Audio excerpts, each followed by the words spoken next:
Nokia நிறுவனத்துடன் தமிழ்நாடு அரசு புரிந்துணர்வு ஒப்பந்தம் தற்போது கையெழுத்தாகி இருப்பதாக தகவல் வெளியாகி இருக்கிறது. அண்மை செய்தியாக பார்த்து வருகிறோம். செமிகண்டக்டர் உற்பத்தி தொடர்பான தொழில்நுட்ப மையத்தை சென்னையில் அமைக்க இருக்கிறது அமெரிக்காவின் அப்ளைட் மெட்டீரியல்ஸ் நிறுவனம். சான் பிரான்சிஸ்கோவில் நடைபெற்ற முதலீட்டாளர்கள் மாநாட்டில் புரிந்துணர்வு ஒப்பந்தம் தற்போது கையெழுத்தாகி உள்ளது. செயற்கை நுண்ணறிவு தொழில்நுட்ப வசதிகளுடன் கொண்டு அதிநவீன தொழில்நுட்ப வளர்ச்சி மையமாக இந்த மையம் இருப்பதாகவும் தெரிவிக்கப்பட்டுள்ளது. முதலமைச்சர் மு.க.ஸ்டாலின் தலைமையில் சான் பிரான்சிஸ்கோவில் முதலீட்டாளர்கள் மாநாடு நடைபெற்றுள்ளது. அமெரிக்க முதலீட்டாளர்கள் மாநாட்டில் பல நிறுவனங்களுடன் புரிந்துணர்வு ஒப்பந்தங்கள் கையெழுத்தாகி இருப்பதாக தகவல் வெளியாகியுள்ளது. அமெரிக்க முதலீட்டாளர்கள் மாநாட்டில் பல்வேறு நிறுவனங்களுடன் தமிழ்நாடு அரசு புரிந்துணர்வு ஒப்பந்தங்கள் கையெழுத்தாகி இருக்கின்றது. நோக்கியா நிறுவனத்துடன் தமிழ்நாடு அரசு புரிந்துணர்வு ஒப்பந்தம் தற்போது கையெழுத்தாகி இருக்கின்றது. சென்னை அடுத்த சிறுசேரியில் ஆராய்ச்சி மையம் அமைக்க நோக்கியாவுடன் புரிந்துணர்வு ஒப்பந்தம் கையெழுத்தாகி இருக்கின்றது. கூடுதல் விவரங்களை வழங்குவதற்காக செய்தியாளர் கண்ணன் இணைகிறார். கண்ணன், விவரங்கள். பல்வேறு முதலீட்டுகளை ஈர்ப்பதற்கு தமிழ்நாடு முதலமைச்சர் மு.க.ஸ்டாலின் 17 நாட்கள் பயணமாக அமெரிக்கா சென்றுள்ளார். அதன் முதல் நிகழ்ச்சியாக இன்றைய தினம், அதாவது இந்திய நேரப்படி இன்று அதிகாலை 3 மணி முதல் ஒரு தமிழ்நாடு முதலீட்டாளர் மாநாடானது சான் பிரான்சிஸ்கோவில் நடைபெற்றுள்ளது.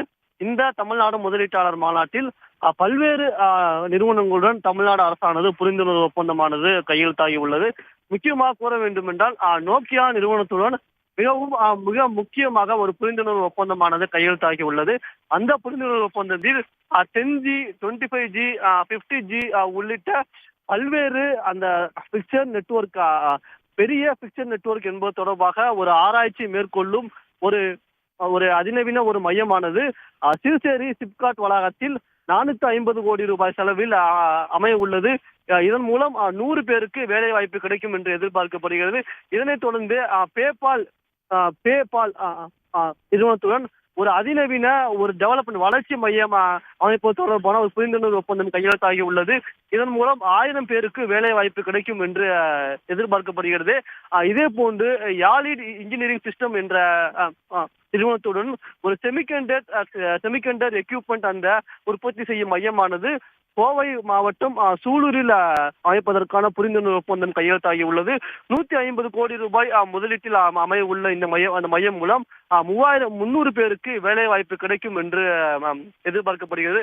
இதே போன்று மற்றொரு செமிகண்டக்டர் நிறுவனமான மைக்ரோசிப் என்ற நிறுவனத்துடன் ஒரு ஆராய்ச்சி மையம், அதாவது R&D ரிசர்ச் அண்ட் டெவலப்மெண்ட் மையம் ஒரு 250 கோடி ரூபாய் மதிப்பீட்டில் அமைப்பதற்கான புரிந்துணர்வு ஒப்பந்தம் கையெழுத்தாகி உள்ளது. இதன் மூலம் ஒரு 1500 பேருக்கு வேலை வாய்ப்பு கிடைக்கும் என்று எதிர்பார்க்கப்படுகிறது. மேலும் மொபைல் போன் தயாரிப்பு நிறுவனமான இன்ஃபினிக்ஸ் நிறுவனத்துடன் ஒரு புரிந்துணர்வு ஒப்பந்தமானது கையெழுத்தாகி உள்ளது. மிகவும் முக்கியமாக கூற வேண்டும் என்றால், இந்த இன்ஃபினிக்ஸ் நிறுவனம் தன்னோட குளோபல் டெலிவரி சென்டரை மதுரையில் உள்ள வடபழஞ்சி எல்காட் வளாகத்தில் அமைக்க உள்ளது. 50 கோடி ரூபாய் முதலீட்டில் அமைக்க உள்ள இந்த மையத்தில் 700 பேருக்கு வேலை வாய்ப்பு கிடைக்கும் என்று எதிர்பார்க்கப்படுகிறது. இதே போன்று ஒமினியம் என்ற நிறுவனமானது ஹைட்ரஜன் சொல்யூஷன் சிஸ்டம் என்பது தொடர்பான ஒரு உற்பத்தி ஆலை அமைக்க 400 கோடி ரூபாய் செலவில் அமைக்க உள்ளது. இதனால் 500 பேருக்கு வேலை வாய்ப்பு கிடைக்கும் என்று எதிர்பார்க்கப்படுகிறது. இதே போன்று கீக் மைன்ஸ் என்ற நிறுவனம் சென்னைக்கு மிக அருகில் ஒரு சேவை மையத்தை அமைக்க உள்ளது. இதன் மூலம் 500 பேருக்கு வேலை வாய்ப்பு கிடைக்கும் என்று எதிர்பார்க்கப்படுகிறது.